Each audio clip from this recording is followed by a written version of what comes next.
Hello प्यारे बच्चों, आज की कहानी का नाम है एनकू।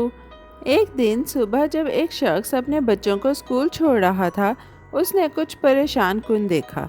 स्कूल की इमारत की दूसरी तरफ कुछ लड़के एक दुबली पतली और छोटे लड़के को तंग कर रहे थे। वो लड़का खौफजदा और बेबस लग रहा था। ये मंजर देखकर आदमी को अपने 8वीं दर्जे के दिन याद आए, जब वो फिरोज़ाबाद में पढ़ता था और उसने शरारत और जुल्म दोनों देखे थे। वो यादें जैसे एक रंगीन कहानी की तरह उसके सामने आ गईं। उस वक्त फिरोज़ाबाद में सिर्फ 2 स्कूल थे, एक लड़कों के लिए और एक लड़कियों के लिए। वो फिरोज़ाबाद पब्लिक बॉयज़ स्कूल जाता था, जो घर से दूर था।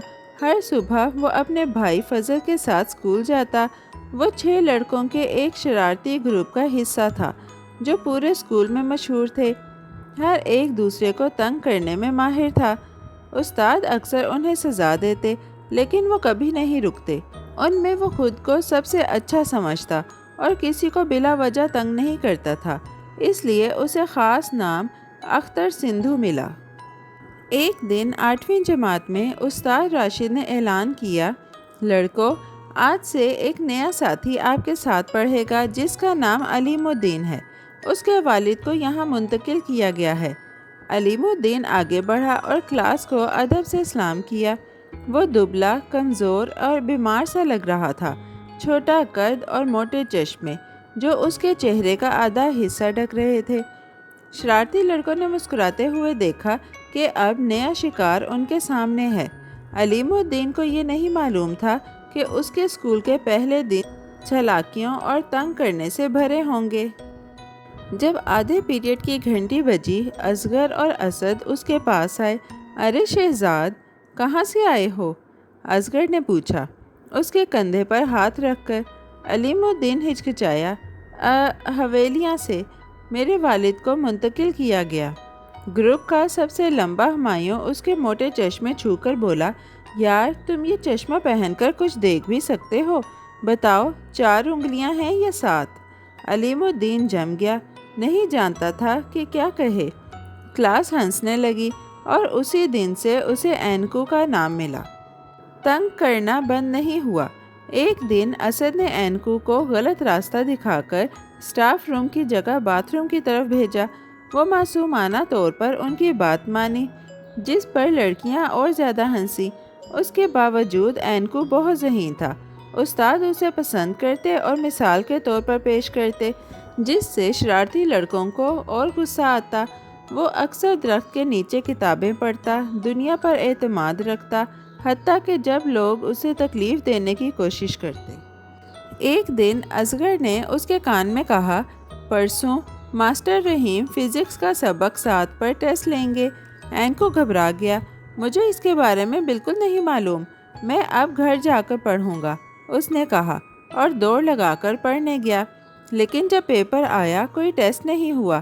लड़कों ने उसके परेशान चेहरे पर बेकाबू हंसना शुरू कर दिया। अगरचे उनके लिए ये मज़ाहिया था, मगर एक लड़के के दिल में सुकून नहीं था, जो हमेशा सबसे अच्छा रहता। एक दिन बात हद से बढ़ गई। दोपहर के खाने के वक्फे में वो एनकू को दरख्त के नीचे बैठा देखे। हुमायूं चिल्लाया, एनकू, ओ नहीं, तुम्हारे वालिद का नौकर अभी आया, तुम्हारी माँ के कपड़े जल गए हैं, उसे अस्पताल ले जाया गया है, जल्दी करो। एनकू जम गया, मुकम्मल हैरत में। फिक्र ना करो, हम हेड मास्टर को बताएंगे, तुम जाओ, उन्होंने कहा। वो खौफजदा और भरोसामंद होकर दौड़ा। लड़के हंसे, लेकिन दिल में शर्मिंदगी की कैफियत आने लगी, ख़ास तौर पर उस लड़के के लिए जो हमेशा अच्छा रहता था।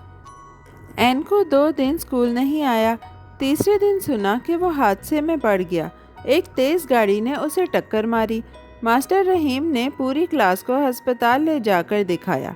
वो बिस्तर पर लेटा था, एक टूटी हुई टांग, एक टूटी हुई बाजू और सर पर चोट के साथ। उसकी माँ ने बताया, परसों वो कहीं दौड़ता हुआ जा रहा था और एक मोटर बाइक ने उसे टक्कर मार दी। उसे दर्द में देखकर शरारती लड़कों को भी शर्म आई। अपनी चोटों के बावजूद एनकू ने कभी शिकायत नहीं की। जब क्लास ने उसे देखा, वो गर्मजोशी से मुस्कुराया। सबका बहुत शुक्रिया कि आए, اس کی نرمی نے سب پر گہرا اثر چھوڑا، خاص طور پر اس لڑکے پر جو ہمیشہ اچھا رہتا تھا۔ ہفتوں بعد اس کے والد کو دوبارہ منتقل کیا گیا اور اینکو خاموشی سے چلا گیا، جیسے کبھی کلاس میں رہا ہی نہ ہو۔ اس کی مہربانی اور برداشت کی یاد باقی رہی اور ان شرارتی لڑکوں کے ضمیر پر اثر ڈالا۔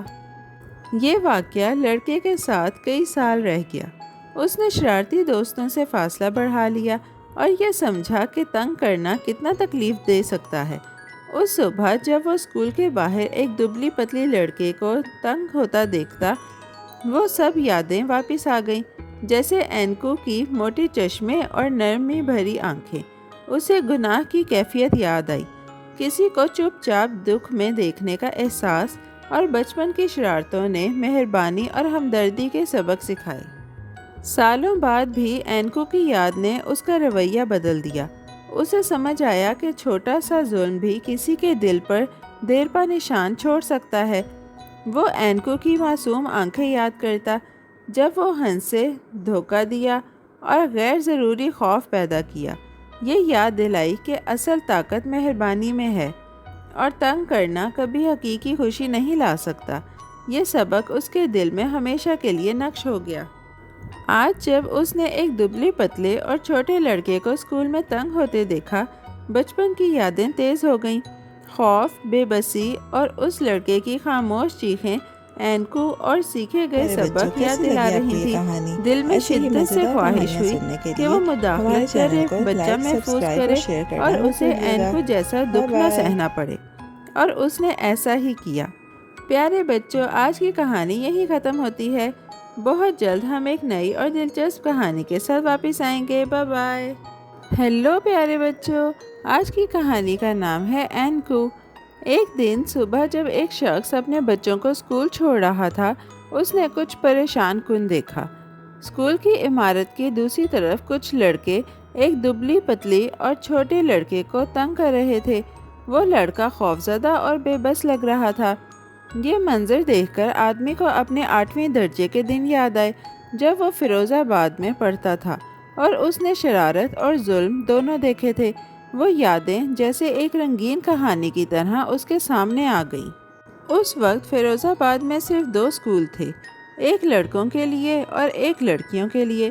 وہ فیروز آباد پبلک بوائز اسکول جاتا تھا، جو گھر سے دور تھا۔ ہر صبح وہ اپنے بھائی فضل کے ساتھ اسکول جاتا۔ وہ 6 لڑکوں کے ایک شرارتی گروپ کا حصہ تھا جو پورے اسکول میں مشہور تھے۔